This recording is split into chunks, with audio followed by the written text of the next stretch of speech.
and welcome to Governance Dialogues, a program that I'm hosting on a weekly basis. And Governance Dialogues is a program that focuses on economic and corporate governance priorities in intimate conversation with thought leaders around the world who have a unique experience and expertise and point of view to contribute to the conversation, and one that cannot be gleaned from newspapers or other public media sources.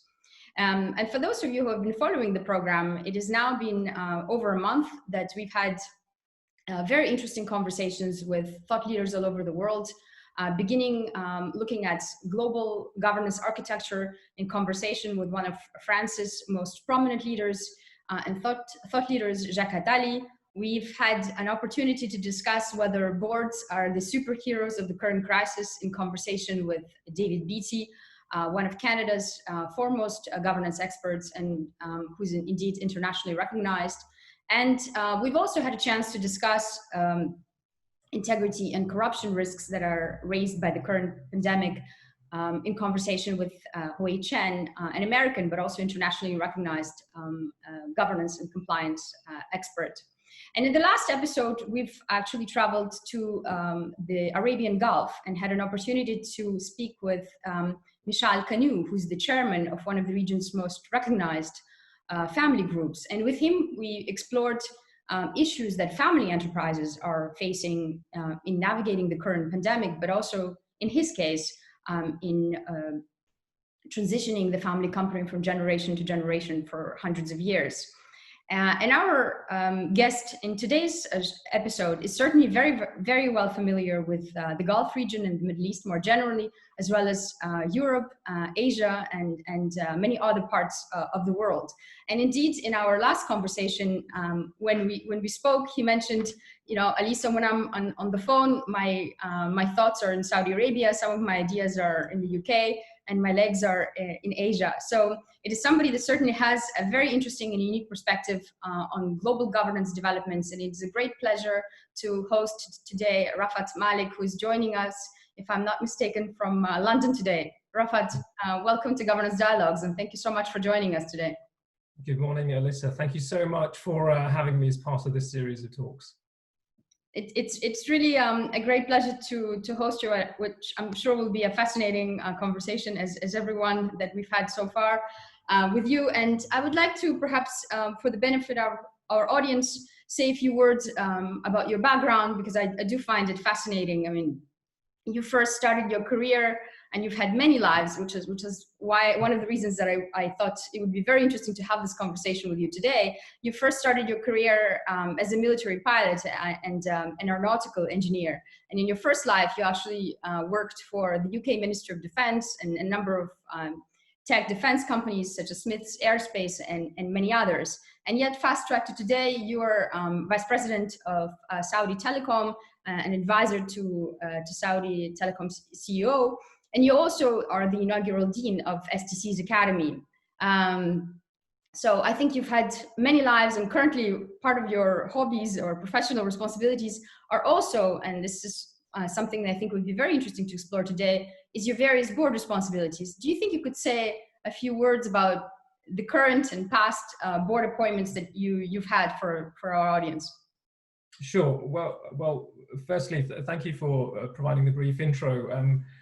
Yes, when people ask me about my background and my career, it's definitely varied. I think the main theme is certainly for me, you know, avoiding boredom. And my career has taken on many different guises, from military to engineering to policy making, and also entrepreneurial endeavors as well. I think the theme that connects my past to my present really is around leadership, and it's around ensuring that, you know, I continue to help create impact, not just within an organization, but also within an economy or within a nation state that I'm working for. I've always felt purpose-driven as a leader of an organization, but now with board appointments, and certainly in the recent sort of 5 to 10 years with some of the boards that I've been sitting on, there is no better time to really think about the effect and the impact of really good board governance and in particular with fast-moving organizations that are not just serving one part of society, but serving society in multiple different ways, whether it's in healthcare, insurtech, fintech, banking, finance. I obviously have a very deep sort of technical background and somewhat government and military background, but all of that has congealed to help me think about my role as an effective board member in order to guide businesses to become much more sustainable. That's really interesting, and I think we'll come to your work in Saudi Arabia, and we've also met in that context in working on a number of government projects. And I think that the role of the company that you're working with, Saudi Telecom, is a very interesting one in the context of the Saudi economy, in the context of the realization of the digital economy transition vision, which is part of the Saudi 2030 vision. But I'll come to that perhaps in a few minutes in the latter part of our conversation. I really would like to zoom in on this, on your background. And in one of our previous conversations, you mentioned that one of the most interesting webcasts that you participated, as we have been all in this strange lockdown period, was actually with a military general who fascinated or captured the imagination of a number of corporate leaders with a conversation of how military strategy might actually be interesting in this period for corporate strategy. And what I would like to do today is actually take that parallel and bring it to your own experience. Obviously, being a pilot has shaped you in unique ways. And I wonder if it has left an imprint in terms of how you see strategy, how you see precision of execution of that strategy, how you see some of the challenges that corporate leaders face in terms of divulging public information and yet keeping some of it that is obviously confidential that has to deal with their competitive advantage private. Is that something you might be able to comment on from marrying that military or pilot perspective with your current board challenges and responsibilities?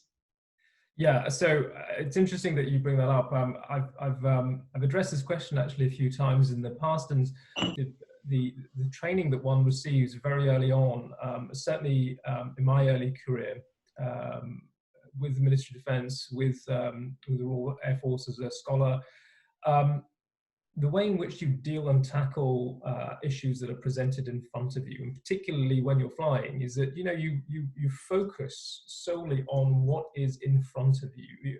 You limit the amount of useful information versus non-useful information, and your brain learns to filter that pretty quickly. But the other side of that is to learn how to be ambidextrous. So not only do you need to deal with what's in front of you, but you also have to strategically think about 4 or 5 moves ahead, where you're heading in terms of an attack plan, where you're heading in terms of your logistics to keep the air platform up and running. And those themes have stayed with me throughout my whole career, and certainly from the influence that I've had as a board member, I've always had to keep in mind 3 or 4 things. The first thing is really, what is it that we're having to deal with as a board at the moment? What are those core issues that are on the table and are burning holes through the paperwork that we have today? So deciphering the mass of board papers that most board members get at the moment is sometimes a very onerous task. So having to cut through all of the useful but not so useful information and get to the core of what is at stake here is important. The second thing that one has to hold in one's mind is, how does that affect the longer, wider term growth and transition or evolution of the company that you're effectively governing and a board member for? It's a really hard thing to hold the tactical and strategic, sometimes in opposing measures at the same time, but you have to be able to hold both of those at the same time. From a military context, this is what you do every single day in operations. You have to kind of swing from one to the other. You go from the micro to the macro pretty quickly, in some instances in the same sentence, primarily because if you do not do both at the same time, it could have devastating effects on the outcome of what you're trying to achieve. And in military terms, that could be loss of lives. In corporate terms, actually, again, in corporate terms, it could be loss of lives as well. But also, putting a business in an existential position where it could be life or death at the end of the day, and losses of jobs and what have you. So those themes have really stayed with me, and were really drilled into me at a very young age. I mean, from the age of about sort of 17, when I started really my career as an RAF scholar and women's scholarship, etc. These things are built into you as a leader. In fact, when you are seconded into the military, these traits, regardless of whether you're an officer or a non-commissioned officer, are drilled in. It's an important part of your growth as a member of the armed forces, but it just doesn't go away. You don't sort of take off your uniform, take off your flight suit, and then walk into Civvy Street and assume that you have to learn something new again. What I've been doing is applying those themes again and again and again, regardless of whether it's in a FTSE 100 company or whether it's in a small startup. What I found is that the helping others on boards really encapsulates this sense of keeping the near term with the strategic term always present and discussed at boards, and I think that's important.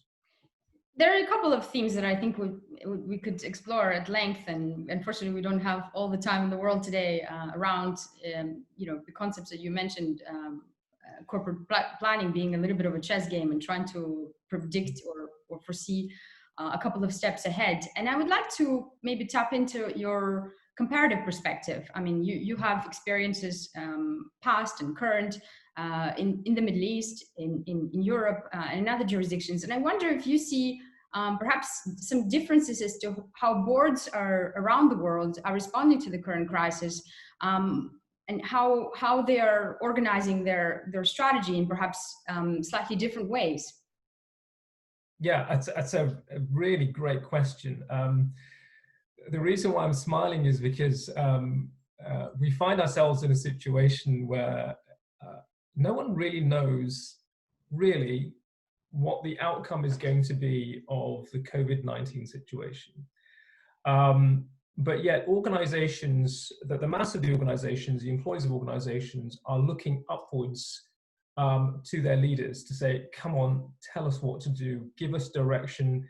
Are we in line with government? Are we in line with what we should be doing? Is it okay for us to be at home working, on Zoom calls for 8 hours a day, or should we limit it? What should we be doing? The reality is most board members and executive teams don't know. And they're going through a merging, a blending of this process of, well, let's try and figure out what we know with the best information that we have. Let's be a little bit more humane about how we work with our staff in our organization, and give our executive team guidance that we think is relevant. But here's the blurring of the lines. The executive team in organizations, they have the ear to the ground as to what's happening within their organizations. The board are literally radars. They're picking up all of the external signals that they're seeing from their other board work, from their other organizations. Depending upon the makeup that you have on that board, then provides a particular point of view that will guide the organization. So I've seen one extreme to the other. I've seen organizations that are trying to mimic working face-to-face for their employees while they are at home, with all of the complexities of working at home, and families and dogs and pets and delivery men, all that sort of stuff. And then at the other end of the scale, I've seen organizations saying, well, actually, it's okay. We do not quite know what is going to be at the end of this tunnel, but let's do what we can to keep at least the lights on for the organization and keep the momentum going and not burn out our staff. So I found in Europe that it's a mix. It really is a mixed bag. I was talking to a number of senior board members of an aerospace company recently, and the culture of that company has dictated the way the board has responded to guiding the executive team. The culture is very conservative, we must do X, Y, and Z, and it will produce a particular response. However, I compared that to a friend of mine who's one of the senior directors at Facebook here in London, and they've taken a completely different approach. They were saying, well, this is a time for opportunity. Let's actually release some of our people's time from the mundane that was in the face-to-face and get them focusing on innovation that sets us up for post-COVID-19. Yeah. Now it's interesting. I would like to, if I may, zoom in on this angle of technology companies, because it's indeed a world that you're very familiar with, and it's a world that's, from a governance perspective, I've always found not necessarily sufficiently addressed. And I wrote about it in a recent article myself. I called it controversially dinosaur governance in the era of unicorns. But essentially the concept that I wanted to, or the idea that I wanted to advance at the time, is that I'm not so sure that current governance rules of the game, and you mentioned Facebook, for example, are fit for purpose for tech companies. So a company like Facebook, for example, has two, if I recall correctly, two board committees, audit and Remco. It doesn't necessarily have a technology committee. And that is the case. It's not a Facebook story, it's a global story.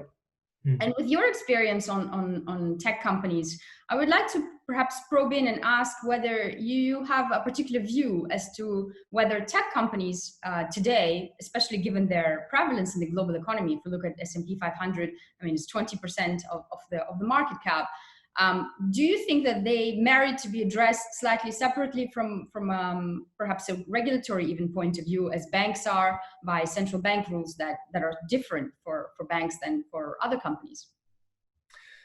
So that's a really controversial question, but it's an important one because it's a question that most technology companies are grappling with. Most regulators that are involved in the infrastructure that underpins technology companies are also grappling with as well. If we take, for example, the telecoms regulators, the telecoms regulators and also the media regulators as well. And we've seen actually, as of today, Twitter changing its view on how it fact checks, and that is in opposition to what Facebook is saying. Well, actually, no, you shouldn't be doing that. There should be, this element of freedom of speech. So technology companies are certainly caught between how do we evolve our organizations towards being much more innovative, but yet because of the mass and influence that they have, how do they, I wouldn't say regulate, how do they monitor and provide a healthy ecosystem and environment for good communication, good interaction with the population to flourish? Now, we're starting to see the encroachment of regulation into digital technology companies. I'll give you a couple of examples. The insurance industry today is digitizing in the same way that the fintechs are. However, insurance is very important to us. We need to understand, well, firstly, people do not want to pay premiums for other people's mistakes. So therefore, digitizing that and being very customized about it means certain sections of society will pay fewer premiums. But by the same token, they are giving up their location, position, identity, many attributes that are linked to them personally. And that data is not necessarily governed in a way with the same fiduciary responsibilities as a bank around KYC and anti-money laundering methodologies. So as we start to process more and more data, as we start to implement IoT devices in our homes, as we start to see our personal situations connected and identity on many, many different ecosystems and platforms, I do think there will be a time where regulation will kick into place and where boards need to fully understand the implication of technology. And it's quite hard today because I think I'm kind of quoting an old report. This is going back to 2018. I think only 17 or 20% of board members are actually tech savvy. And that, I feel personally, is a huge problem. And regardless of whether you're in the telecom sector, food, healthcare, insurance, data, identity, and technology will be a core part of your business into at least the foreseeable next 20 to 30 years. It's actually, I mean, there are 4 or 5 themes that you brought up that I think would be fantastic to zoom in. But I mean, just to rebound on the last comment on number of board members that are tech savvy. Indeed, you know, as part of the reckoning after the last financial crisis, but even before, we've had regulations across the world saying that board members, at least a certain percentage of board members, should have financial expertise, especially for audit committees. There are requirements all over the world talking about how what's the percentage of the audit committee or the number of board members in the audit committee that need to be financially literate. Do you think that, just to push that controversial question kind of a little bit further, do you think that such regulations should exist for specifically focusing on tech, or at least for specific types of companies that are, let's say, tech heavy? Are you talking about regulations for technology companies that are managing processing data? Technology companies, perhaps across the spectrum, in terms of having, or companies more generally, in terms of having tech expertise, because there are virtually, well, very few companies left, unless they're very much brick and mortar enterprises where, you know, they don't need any tech expertise. I mean, that is the expertise that is now needed, arguably as much as financial literacy expertise. So that's my question to you. Let me answer that question in 2 parts. So one from the lens of a consumer, and the other one from the lens of a board member. So first as a consumer, my data, your data, the world in which we live in is becoming much more connected. Therefore, your identity is used and reused again and again and again. Profiles are created again and again and again.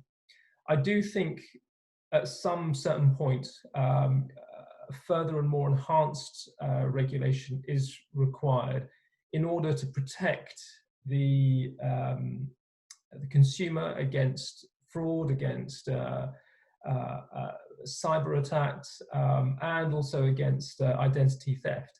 I think these are important, and you know, there are protocols in place at the moment in the European Union and in the US to protect that, but there is no really one global mechanism to do that. Just in the same way that, you know, it is a given that if you are in certain parts of the world, your health information is protected and is not communicated in the same way that legal information is protected. It's still a little bit grey at the moment and requires some more clarity. But from a board perspective, and here is the clincher, if boards do not have the ability or capability to understand technology and the implications of technology, even if the CEO or the CTO of the organization provides a point of view, are the board members suitably, how can I put this, capable enough of interpreting what that implication means? And I would say we're still not in a position where boards fully understand the implications of 5G, IoT, the impact of mass data, and the acceleration of the use of identity and profiles as a means to generating wealth. It's still a big problem on boards. That's really interesting, and I think that if I may get a little bit granular on that particular point. For now, we've spoken about tech expertise at the level of boards, but also I think it's something that may be interesting to address at the level of executive. So, for example, if you think about the last financial crisis, we saw the enormous empowerment of the risk function throughout banking, financial sector, but also other organizations. It was unheard of before the crisis or almost unheard of for the chief risk officer to have a direct report to the board. And yet now that is a prevalent practice. And I wonder if we kind of step one level below, from the level of the board to the senior executive, do you believe that the technology or the IT function merits to be elevated in certain organizations, from where it reports into generally operations, cost center type functions to a function where it has this more direct relationship with the board. So another controversial question, but absolutely on the money here.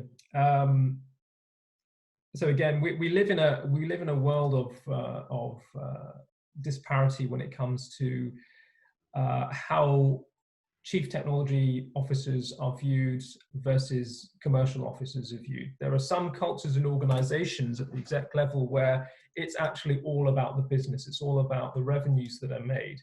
But then sometimes that leaves the technology organization at a bit of a disadvantage because they're constantly being asked to optimize instead of innovating. This optimization sometimes creates a culture of, well, it's them and us, and splits the organization. So you have the commercial teams that don't necessarily care about what the tech guys are doing because it's techie, and you've got the tech guys saying, well, they just go off and sell the stuff that we produce. So it's a bit of a problem in that sense that one has to figure out how you balance the two together. The problem really arises when you are trying to present key technology drivers to the board and interpret them in a way that actually provides boards with the right insights. And unfortunately, I've seen in some organizations where the culture is more, I would say, commercially orientated, where it gets less of the attention, and vice versa in other organizations where if you are not a technologist, actually your opinion doesn't count. The sales team will go off and sell, but actually we want to hear from the techies because they are the underpinning core of the business. So the role of the CTO, or the role of the head of operations, clearly is one of the most important roles in the organization. But I haven't seen, in my experience of sitting on boards, many presentations from technologists. I've seen a lot from the executive team, with some inputs from the technology guys, but I've never been involved in a committee that actually is focusing on the technology footprint that sustains the growth of the company. And that, for me, I find problematic. At the core, I am, a techie.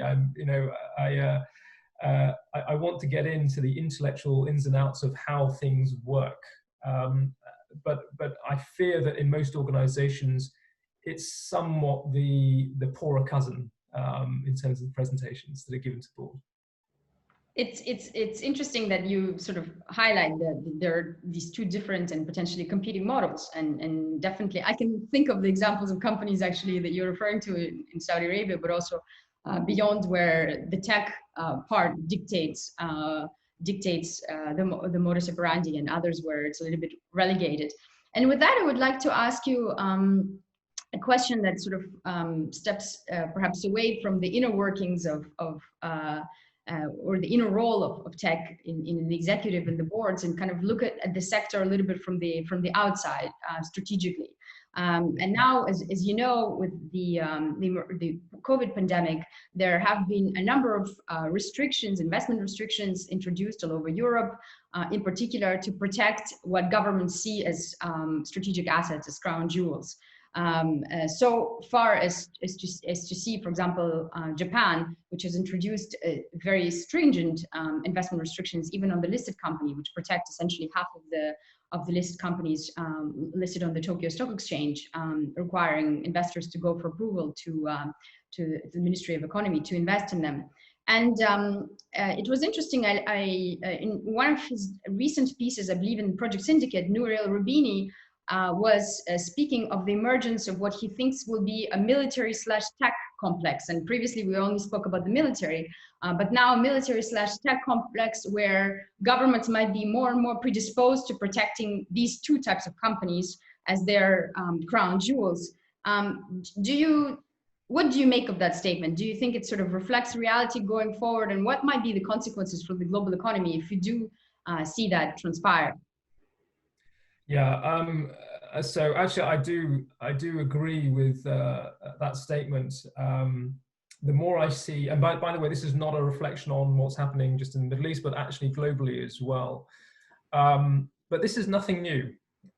Technology companies, and particularly the IP that they have been developing over a number of years. And when I talk about technology companies, I'm also talking about the pharma sector, the food, agri-science, and hardcore technology sectors as well.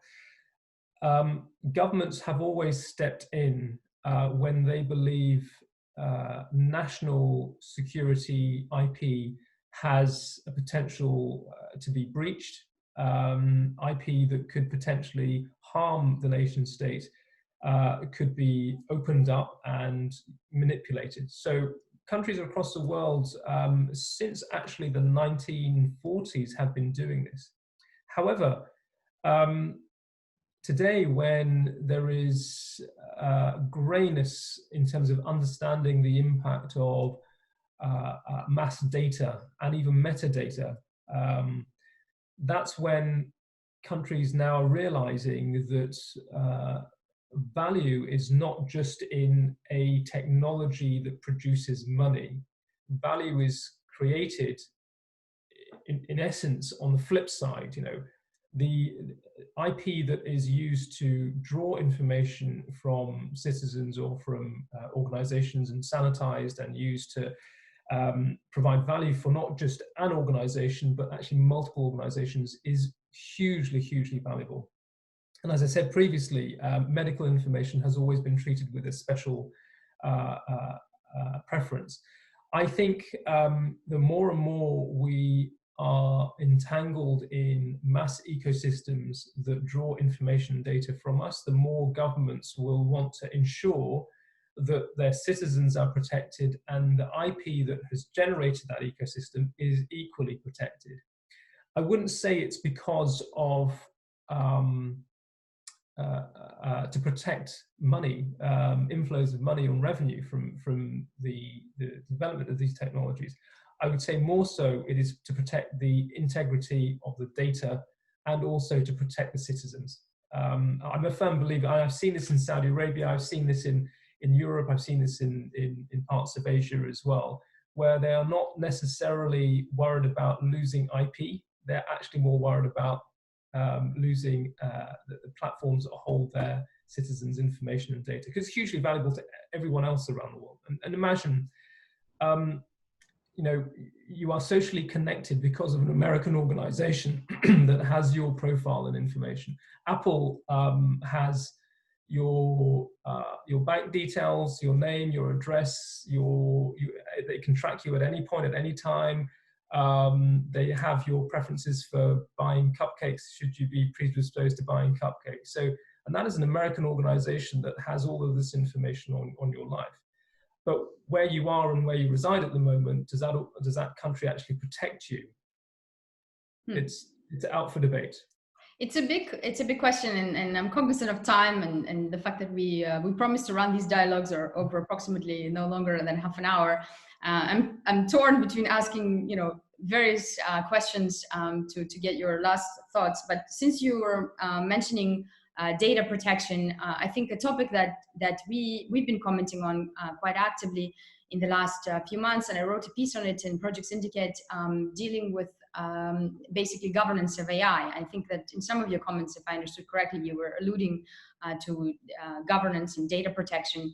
And perhaps one last comment or question, if I may ask, is your thoughts on whether you believe artificial intelligence technologies today have around them the right governance frameworks? Is what policymakers are doing in this space currently enough to protect the public from you know, some of the data breaches that you were alluding to previously?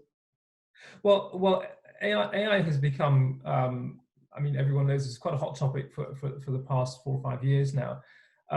the reality is, most new technology requires not getting it right first time. It's an evolution and an evolution of policy. So what works today won't necessarily work tomorrow to ensure companies are protected, consumers are protected, employees are protected.